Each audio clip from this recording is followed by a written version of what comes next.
ሰላም የቃና ዜና ቅምሻ ነው። የዕለቱ ዋና ዋና ዜናዎች የጤና ስርዓቱን ለማጠናከርና ጥገኝነትን ለመቀነስ ክትባትን በሀገር ውስጥ ማምረት አስፈላጊ መሆኑን የጤና ሚኒስትሯ ዶክተር መቅደስ ዳባ ተናገሩ። ሚኒስትሯ ይህን የተናገሩት ተቋማቸው ከተባበሩት መንግስታት የፕሮጀክት አገልግሎቶች ቢሮ ጋር በመተባበር ዘላቂ የክትባት ምርትና የመድኃኒት ምርት ልማትን ለማሳደግ የአሰራር ድጋፍ ለመስጠት አውደ ጥናት በተካሄደበት ወቅት ነው። በአውደ ጥናቱ ላይ ንግግር ያደረጉት ዶክተር መቅደስ በቅርቡ በዓለም አቀፍ ደረጃ የጤና ድንገተኛ አደጋዎች መከሰት በኢትዮጵያ ክትባቶችን ማምረት ከአሁን በኋላ አማራጭ ሳይሆን የሕዝብ ጤና ደህንነትን ለማረጋገጥ አስፈላጊ መሆኑን በመግለጽ ማሳየቱን ተናግረዋል። የጤና ስርዓቱን ለማጠናከርና ጥገኝነትን ለመቀነስ ክትባትን በሀገር ውስጥ ማምረት አስፈላጊ መሆኑንም ጠቁመዋል። አክለውም የሰው ኃይል ልማት ብሔራዊ የክትባት ምርት አቅምን ለመገንባት ወሳኝ መሆኑን አጽንኦት ሰጥተው በዘርፍ ውስጥ የተካኑ ባለሙያዎችን ለማዳበር ከፍተኛ ኢንቨስትመንት መደረጉን መናገራቸውን ሚኒስቴሩ በኦፊሴላዊ ፌስቡክ ገጹ ጠቁሟል። በአማራ ክልል ባህር ዳር ከተማ በ123.7 ሚሊዮን ብር ወጪ የተገነባ የሴቶችና ህጻናት ማገገሚያ ማዕከል ተመረቀ። በምረቃው ስነ ስርዓት ላይ የሴቶችና ማህበራዊ ጉዳይ ሚኒስትር ዶክተር ኤርጎጌ ተስፋዬን ጨምሮ ሌሎች የሥራ ኃላፊዎች ተገኝተዋል። በክልሉ የጤና የሴቶች ወጣቶችና ማህበራዊ ጉዳይ ቢሮዎች ትብብር የተገነባው ማዕከሉ ጥቃት የደረሰባቸው ሴቶችና ህጻናትን ፈጥኖ ወደ ማዕከሉ በማስገባት ወደ ቀደመ ህይወታቸው እንዲመለሱ የሚያስችል እንደሆነ ተገልጿል።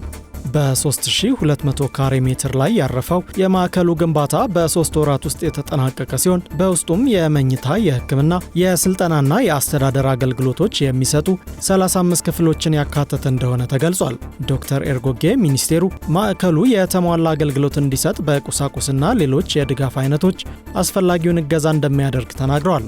የክልሉ ሴቶች ወጣቶችና ማህበራዊ ጉዳይ ቢሮ ኃላፊ ብርቱካን ሲሳይ በበኩላቸው በተመሳሳይ በጎንደር ከተማ መሰል ማዕከል እየተገነባ መሆኑን መናገራቸውን ኢዜአ ዘግቧል።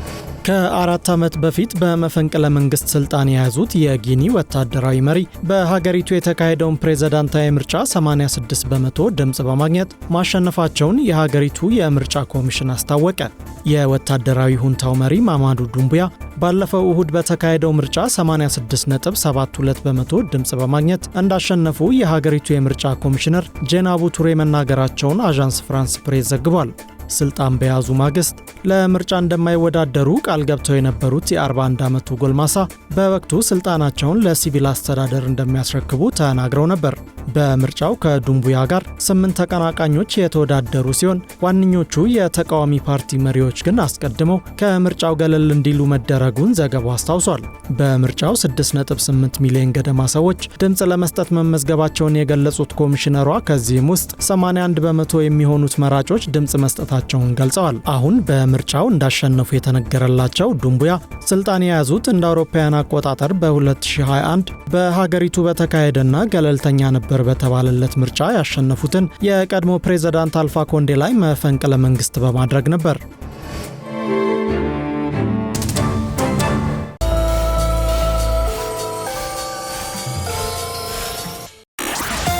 ሸበሌ ባንክ በ2017 በጀት ዓመት 20.95 ሚሊዮን ብር የተጣራ ትርፍ አገኘ።